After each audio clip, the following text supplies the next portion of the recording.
અનૈતિક પ્રેમ સંબંધમાં ચોંકાવનારી ઘટના સામે આવી છે। પતિને છોડીને મહિલા 3 વર્ષના પુત્રને લઈને પ્રેમી સાથે 25 દિવસ પહેલા રાજસ્થાન ભાગી ગઈ હતી। ત્યારે પતિએ પત્ની અને તેના પ્રેમી સામે પુત્રના અપહરણનો ગુનો રાજસ્થાનના ધાનપુર પોલીસ મથકમાં નોંધાવ્યો હતો।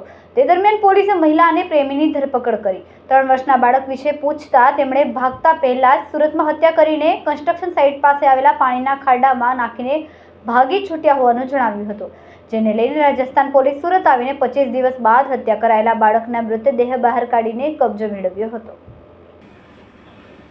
સુરતના સરથાણા વિસ્તારમાંથી અજીબ હત્યાની ઘટના સામે આવી છે।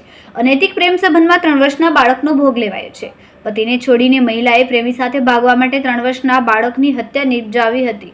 સમગ્ર બનાવની મળતી માહિતી મુજબ મૂળ રાજસ્થાનના બાંસવાડા જિલ્લાનું આદિવાસી શ્રમિક દંપતી સુરતના સરથાણાના ગઢપુર વિસ્તારમાં આવેલી બાંધકામ સાઇટ પર કામ કરતું હતું। પતિ પત્ની તેના 3 વર્ષના બાળક સાથે બાંધકામ સાઇટ પર મજૂરી કરતા હતા। આ દરમિયાન મહિલા લીલાને જ આ જ બાંધકામ સાઇટ ઉપર કામ કરતા અન્ય રાજસ્થાનના આદિવાસી અજય નામના યુવક સાથે પ્રેમ થયો હતો, જેને લઈને બંને પતિને જાણ ન થાય તે રીતે 3 વર્ષના બાળક સાથે રાજસ્થાન ફરાર થઈ ગયા હતા। મહિલા લીલા 3 વર્ષના બાળક સાથે પ્રેમી અજય જોડે રાજસ્થાનના બાંસવાડા જિલ્લામાં ફરાર થઈ ગઈ હોવાની જાણ થઈ હતી, જેને લઈને મહિલાના પતિએ રાજસ્થાનના બાંસવાડા જિલ્લાના ધાનપુર પોલીસ મથકમાં પ્રેમી અજય અને પત્ની સામે બાળકના અપહરણની ફરિયાદ નોંધાવી હતી।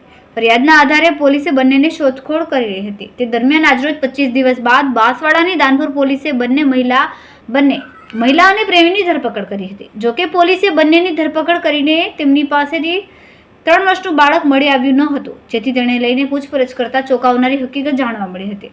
બંનેએ રાજસ્થાન પોલીસને જણાવ્યું કે સુરતના સરથાણા વિસ્તારમાં ભાગતા પહેલા 3 વર્ષના બાળકની હત્યા કરી હતી અને ત્યારબાદ તેઓ ફરાર થઈ ગયા હતા।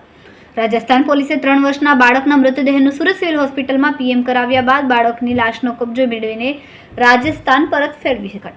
જોકે હાલ તો આ સમગ્ર બનાવ અંગે રાજસ્થાન પોલીસે સરથાણા પોલીસની મદદ મેળવીને મહિલા લીલા અને તેના પ્રેમી અજય સામે અપહરણનો ગુનો દાખલ કરીને વધુ તપાસ હાથ ધરી છે। કેમેરામેન સેનિલ વિરાણી સાથે વિશાલ છેઠા, માનવ પ્રભાને સુરત। અમારા વિડીયોની નવી અપડેટ મેળવવા માટે સબસ્ક્રાઇબ કરો માનવ પ્રભા ન્યૂઝ ચેનલને, બેલ આઇકન ક્લિક કરો લેટેસ્ટ વિડીયો સૌથી પહેલા મેળવવા માટે।